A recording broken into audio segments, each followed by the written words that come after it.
আসসালামু আলাইকুম বন্ধুরা, আজ আমি আপনাদের সামনে নিয়ে এসেছি পোলাও আর মুরগির মাংস। দেখেন, পোলাওর চাল ধুয়ে নিচ্ছি, এদিকে মুরগির মাংসটা ধুয়ে পরিষ্কার করে নিয়েছি কেটে ধুয়ে। এবার লবণ হলুদ মাখিয়ে নিচ্ছি মুরগির মাংসে। এবার আমি মুরগির মাংসটা কড়াইতে তেল দিয়ে ভাজার জন্য কড়াইতে দিয়ে দিচ্ছি। আমি এটা ব্রয়লার মুরগি কেটে ধুয়ে পরিষ্কার করে নিয়েছি।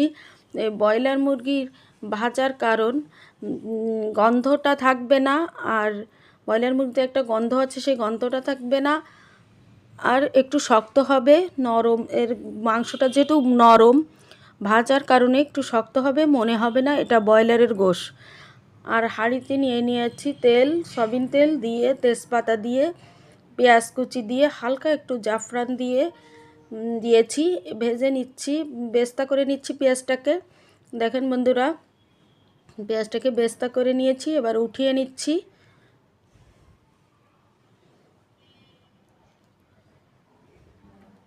পেঁয়াজ বেস্তাটা হয়ে গেছে, উঠিয়ে নিয়েছি। এবার দিয়ে দিচ্ছি দারচিনি আর এলাচ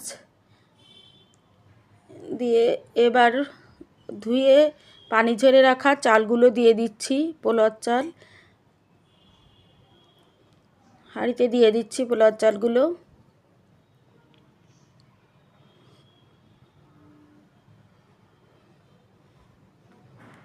এবার আমি চালগুলো ভেজে নিচ্ছি। আমি নেড়ে চেড়ে ভালো করে চালগুলো ভেজে নেব।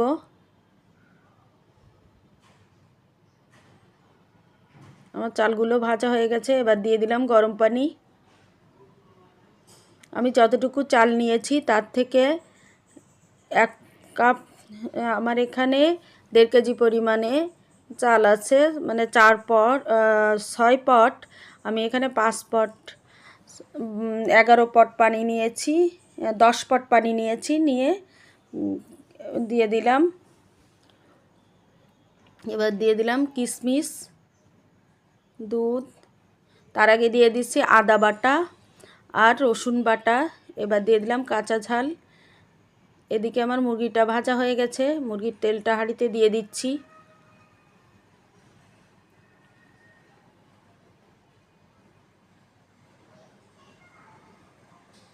এবার দিয়ে দিলাম পেঁয়াজ কুচি, দিয়ে পেঁয়াজটাকে ভালো করে নেড়ে চেড়ে ভেজে নিচ্ছি।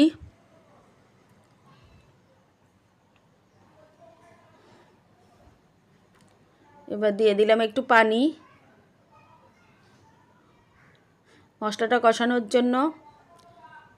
এবার রসুন বাটা, আদা বাটা, জিরে বাটা, স্বাদমতো নুন, ঝালের গুঁড়ি, হলুদের গুঁড়ি, ধনিয়ার গুঁড়ি দিয়ে নেড়ে চেড়ে আমি মশলাটাকে ভালো করে কষিয়ে নেব। এদিকে আমি আলু ভাজতে দিয়ে দিয়েছি কড়াইতে, আলুটাকে ভেজে নিচ্ছি। মুরগিটা তুলে নিয়ে আলুটা ভাজার জন্য দিয়ে দিয়েছি। এদিকে আমার পোলাওটা হয়ে গেছে। এবার দিয়ে দিচ্ছি গুঁড়া দুধ। আগে দিয়েছিলাম 1 কাপ পরিমাণে গরুর দুধ, এবার দিচ্ছি গুঁড়া দুধ। গুঁড়া দুধটা আমি গুলে নিয়েছি। এবার দিলাম জাফরান। আমি এক জায়গায় দিয়েছি, উপরে একটু লাল হবে, নিচে সব ভাত সাদা থাকবে। এবার দিয়ে দিলাম ঘি। আমি এখানে 1 টেবিল চামচ পরিমাণে ঘি দিলাম, দিয়ে একটু নেড়ে চেড়ে দিয়ে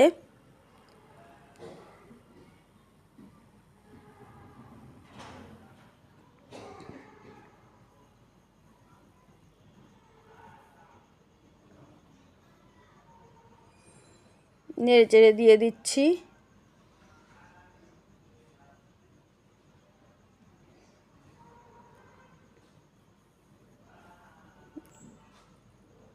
এখন বন্ধুরা ভালো করে নেড়ে চেড়ে দিয়েছি।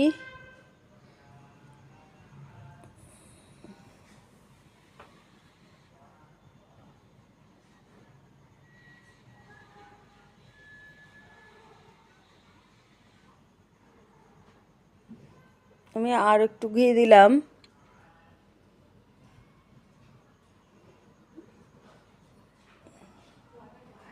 ওদিকে আমার মুরগির মাংসটা মশলাটা, মুরগির মাংসের মশলাটা কষানো হচ্ছে, আলুটাও ভাজা হচ্ছে।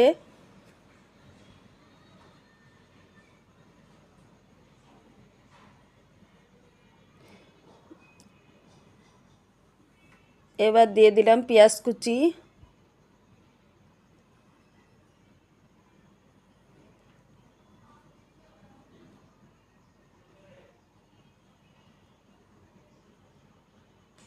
আমি পোলাওতে নুনও দিয়েছি। এদিকে আলুটা ভাজা হয়ে গেছে।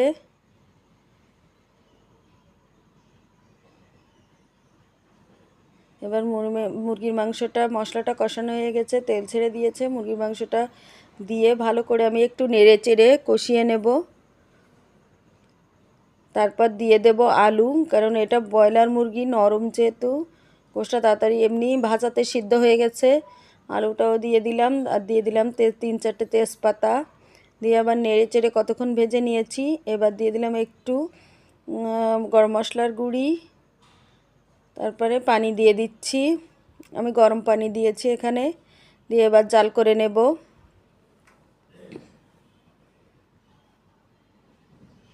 আমি এখানে আরও একটু পানি দেব।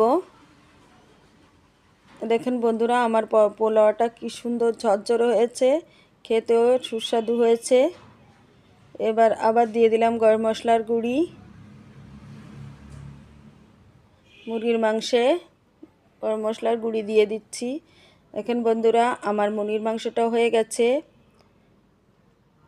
এবার আমি পরিবেশন করে নিয়েছি পোলাও আর মুরগির মাংস।